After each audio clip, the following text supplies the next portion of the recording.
Chapter 17. The Lord of Mind as Initiators. It is a peculiarity of all vibratory objects that they tend to tune with their own vibrations all objects of a slower rhythm than themselves, being limited in this activity only by the vibratory capacity thus influenced. Whereas the Lord of Flame were limited in their power to raise vibratory activities by the sum total of the group reaction, the Lords of Mind, should individual junior sparks show special reactionary capacities, are able to raise them individually. The sparks thus develop exercise profound influence on the life swarm of which they form a part, for they are initiates. On the outgoing arc of evolution, initiation is performed by contact with the life of swarm of the returning arc. Thus, initiation on the outgoing arc enables the initiate to cut across the arc of evolution, and to obtain the reactionary capacities by sympathetic induction, instead of by the lengthy process of experience. Initiation upon the returning arc is, however, a different process, which will be considered in due course.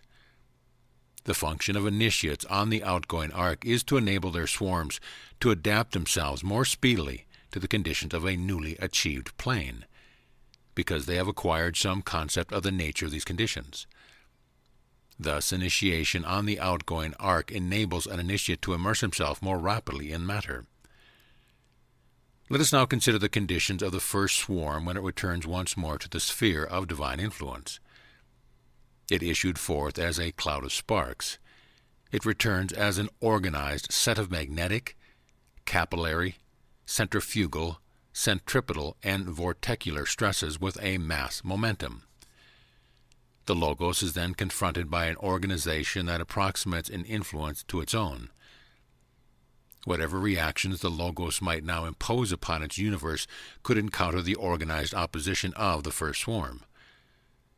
The Logos, however, works not in opposition to that which it is itself created, but acts as a synthesizer between the cosmos, by which it is influenced, and the organization which now forms a conditioning influence in its universe. By its perception of this organization, a corresponding image arises in its consciousness, and the great entity is thus conditioned by the conditions of its universe, and therefore all cosmic influences are transmuted under the influence of that conditioning before they are communicated to the universe.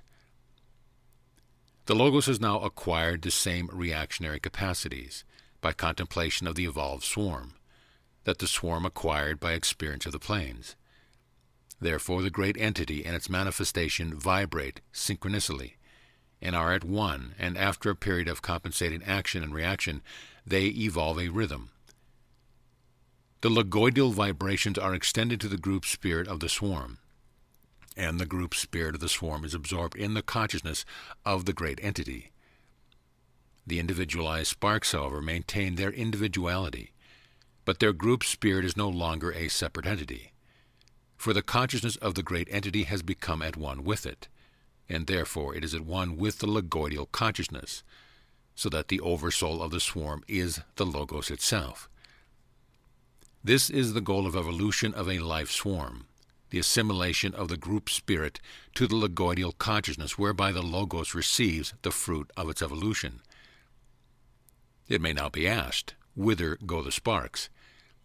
In the case of the Lords of Flame, they are so completely withdrawn from the manifested universe that they cease to be upon the planes of manifestation, but remain at the central point of impaction, maintaining a balancing action and reaction between the manifest and unmanifest.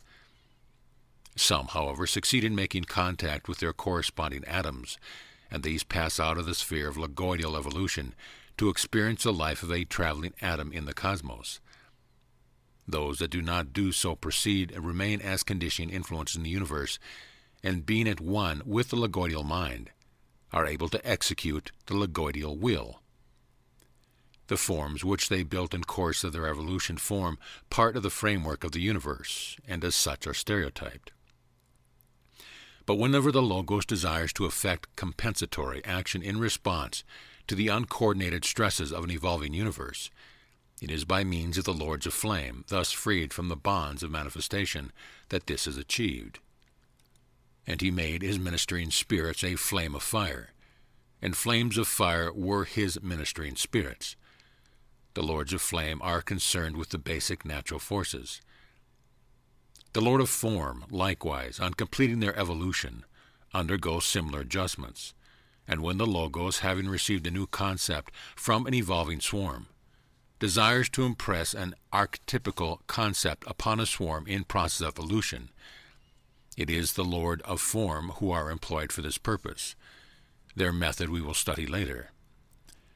The lords of mind, likewise, upon their return, are assimilated to the divine consciousness and employed as mediators between the Logos and its universe. Now, be it recalled that the lords of mind established individualization, and they deal essentially as individuals with individuals, whereas the lords of form deal with group souls. The lords of mind are the initiators of our present evolution, and as such will receive much reference in the course of these teachings.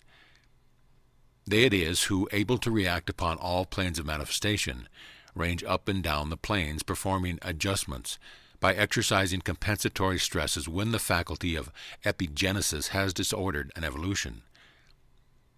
Upon the plane where they function, they are simply centers of force. Therefore, they are unperceived by the denizens of that plane. They can, however, by the assistance of a vehicle of that plane, detach certain elements to form nuclei for the building of vehicles in the matter of that plane. Hence the concept of virgin birth. And therefore it is that those who are known as the saviors are always represented as born of ogmogenesis. They bring their own life impulse. Nothing but the accretion of matter is required for their manifestation. In this outline, we have traced the development of a manifested universe up to the point where the divine sparks of the prime swarms have returned to the Logos, achieved union, and function as intermediaries between the Logos and its universe. It will be recalled that the Logos has three prime aspects. Each of the three prime swarms was projected into manifestation under an impulse of one of the prime aspects of the Logos, and may therefore be regarded as the representative of that aspect to the universe. These three prime manifestations are of different degree from all others. It will thus be seen that each of the primary swarms, after it has achieved oneness with the Logos, performs the part of compensator, or counterpoise, in the work of evolution.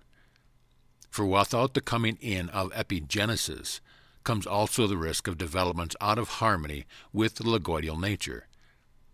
Likewise, these evolved swarms are employed to convey to the outgoing sparks the fruits of evolution that they have been achieved, and thus save a needless recapitulation of reactions already stereotyped in the universe. Subsequent life forms develop under the influence of the Logos plus the regents, and as, in addition to the three prime aspects derived from the rings of the cosmos, the Logos also reacts to the influence of the 12 cosmic rays. All subsequent evolutions are characterized by the influence of the rays which predominated at the time that they, the subsequent swarms, received the logoidal impulse. As these cosmic impulses are received by the Logos by means of zodiacal initiation, the group spirits of the swarm thus developed are known as the ray exemplars. These are closely concerned with the types in the evolving sparks. We have now concluded a description in outline of the evolution of the Logos and its regents, who condition all succeeding evolution. Chapter 18. Influences acting on human evolution. We are now considering the influences under which human evolution takes place. 1. Logoidal influences. Cosmic influences acting on the Logos, the rings, the rays, as exemplified by the zodiac and other great entities. B. Modifications of the logoidal consciousness produced by reactions to the evolution of the manifested universe. 2. Influences of the manifested universe. Plane conditions. The influences of ray exemplars. The influences of planetary beings, and the influences of other evolutions sharing the same planet. 3. Factors of the manifested universe. These factors are stereotyped types of reactions which always function on appropriate occasions, being built up by preceding evolutions, They form the inheritance of each subsequent evolution and are innate capacities. There are very many of them, and we will enumerate certain of the major ones. 1. The law of action and reaction, equal and opposite. 2. Law of the aspect of force or polarity. 3. Law of impaction or transmission of action from one plane to another. 4. Law of the attraction of the center. 5.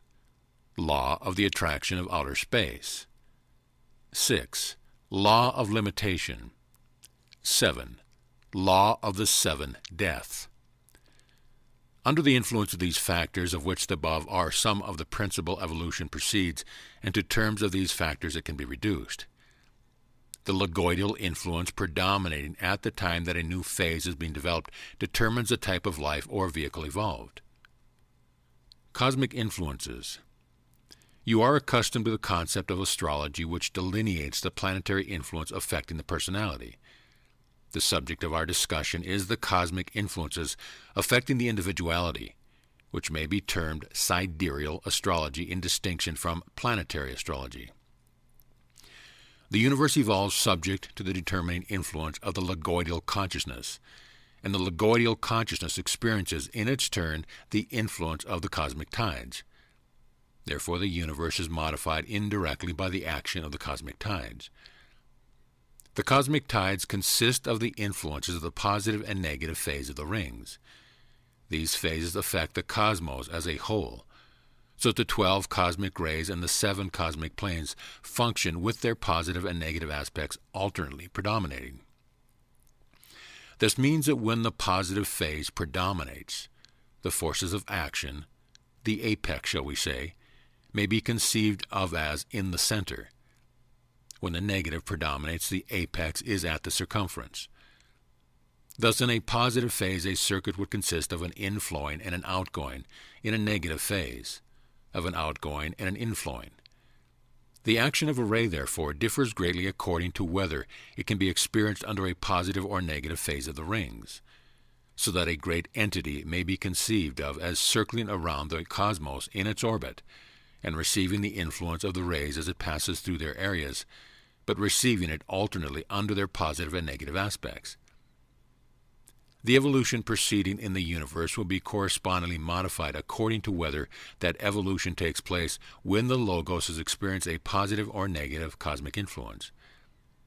The calculating of these influences constitutes sidereal astrology. This is the astrology which relates to the lives and fates of group souls and planetary beings. It concerns the nativities of the heavenly bodies themselves.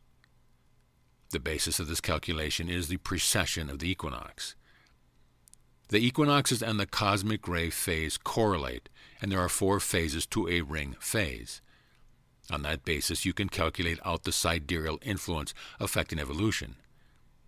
Remember this, however, that these influences do not affect human lives directly, but affect the planetary beings which, in their turn, influence the mental and karmic atmosphere in which the soul reacts, and the planetary beings themselves are modified by the tracks in space described about them by the evolution of a group soul of any life form that is progressing through their sphere.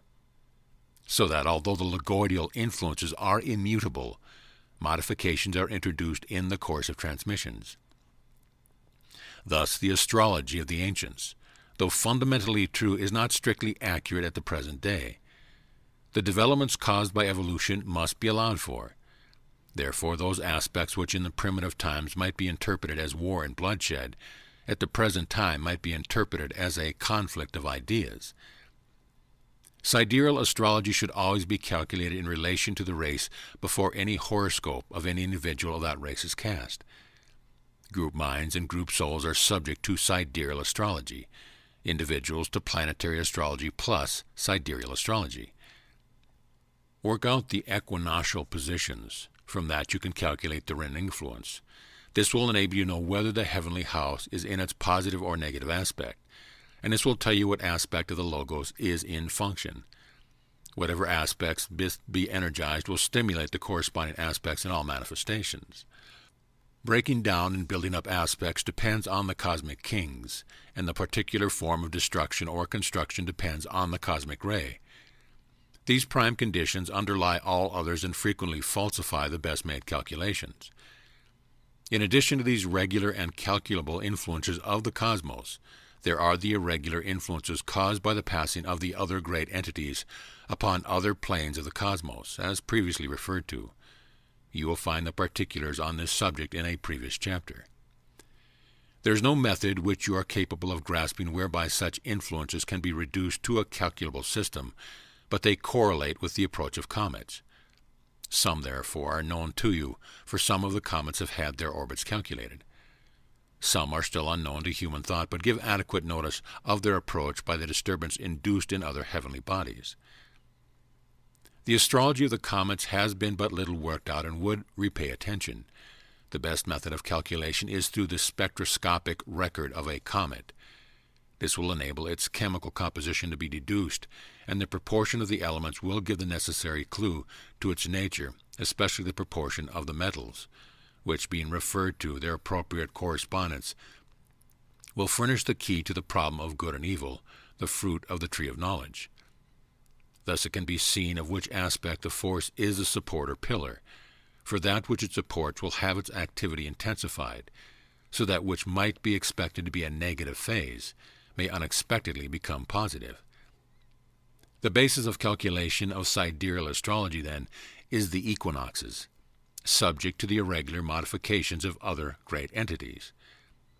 The comets, it may be said, are aggregates of atoms drawn together by means of the electrical disturbance occasioned by the influence of the entities upon subtler planes.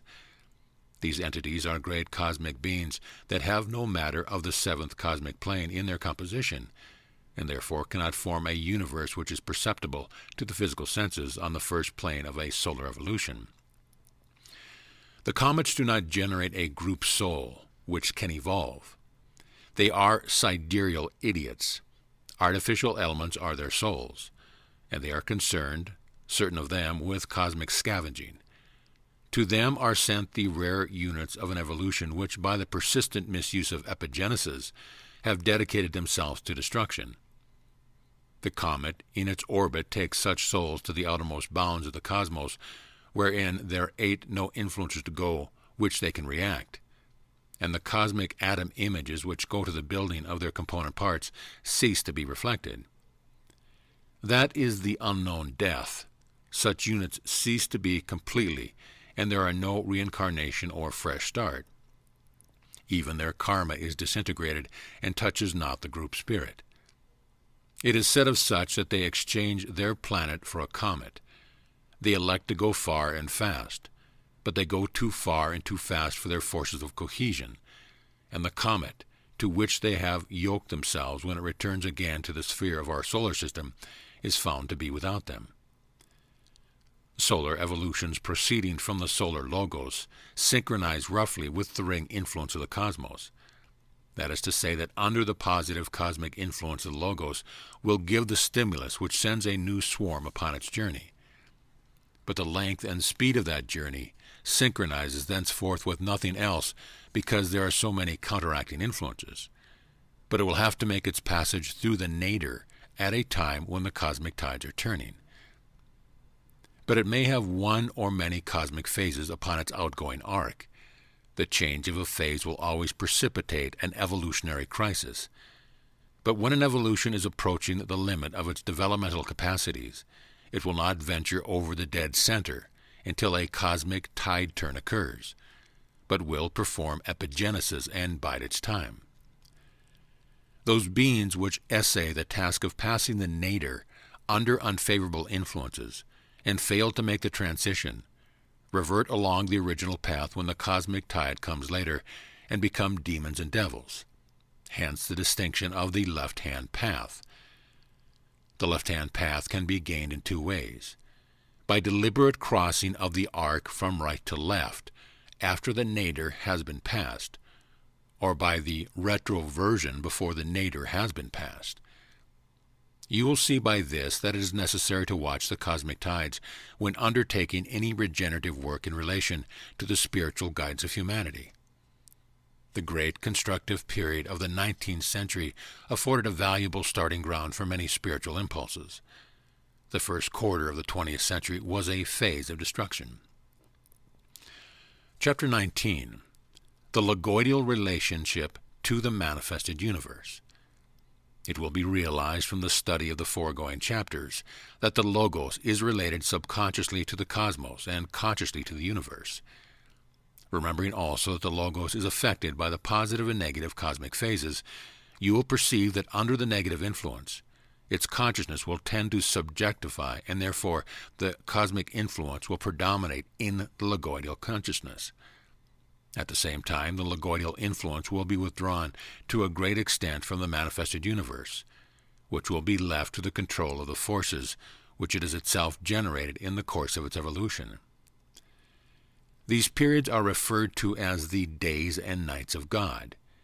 Be it noted, however, that there are the greater and lesser nights and days. The relation of the Logos to its universe will best be realized by remembering that a phase of evolution is to the Logos what an incarnation is to a man. The fourth sending and returning of an evolutionary life swarm conveys the same harvest of experiences to the Logoidal consciousness as the individuality of a man receives from the incarnation of a personality. The Logos itself corresponds to the divine spark. The universe, in its group soul aspect, corresponds to the individuality. The evolutionary swarm corresponds to the personality.